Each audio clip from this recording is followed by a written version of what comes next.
Hey, good morning Internet. Aujourd'hui, je veux adresser un message particulier à tous les guerriers et guerrières de la vie en cette fin d'année parce que j'ai eu près de moi des gens qui ont tenté des choses dans les règles de l'art. J'ai moi-même plusieurs fois dans ma vie tenté des choses dans les règles de l'art, c'est-à-dire la motivation y était, la planification y était, la foi y était, tout y était et ça n'a pas marché. Et ça arrive. Des fois, ça arrive même que tu sais que ça va marcher, tu fais tout pour que ça marche, mais d'autres choses que tu croyais là s'effondrent. Des imprévus de la vie arrivent en angle mort et boum! Des choses qu'on peut appeler catastrophiques. Et là, tu te poses la question, mais pourquoi moi? Pourquoi c'est aussi dur pour moi? Pourquoi ça m'arrive à moi? Si tu es de ceux qui se posent cette question, il faut que je te raconte l'histoire d'un homme. Cet homme est né en 1809. En 1816, à 7 ans, forcé à travailler parce qu'on est en train d'expulser sa famille. En 1818, il perd sa mère. En 1828, il perd sa sœur. En 1831, il lance son premier business et il fait faillite. En 1832, il se présente aux élections législatives. Il perd.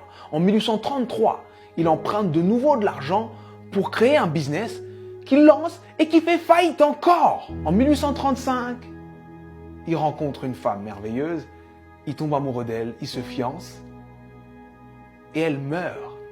En 1836, il rentre dans une période sombre de sa vie, il rentre dans une dépression profonde. Et il reste alité pendant 6 mois consécutifs. Mais il se relève. Il se relève et cette même année, 1836, il se représente aux élections législatives et il perd de nouveau. En 1840, il se présente pour être électeur. Il perd. Et en 1842, il rencontre la femme avec qui il va finir sa vie, sa femme. Il tombe amoureux, il se fiance, il se marie et elle lui donne 4 enfants. Et il en perd 3. En 1843, il se présente au Congrès et il perd. En 1845, il se présente de nouveau au Congrès et il perd de nouveau. En 1850, son fils meurt. En 1854, il se présente au Sénat, il perd. En 1956, il se présente pour être vice-président. Il n'a même pas 100 voix. En 1958, il se présente de nouveau au Sénat et il perd de nouveau. Et en 1960, Abraham Lincoln est élu président des États-Unis d'Amérique. Et il fait 2 mandats exceptionnels qui font de lui l'un des présidents les plus respectés et les plus impactants de l'histoire des États-Unis. C'était important que je te raconte cette histoire. C'était important que je te raconte cette histoire parce que on voit le héros, mais on ne voit pas les coulisses de la réussite. Il faut que tu acceptes les coulisses de ta réussite.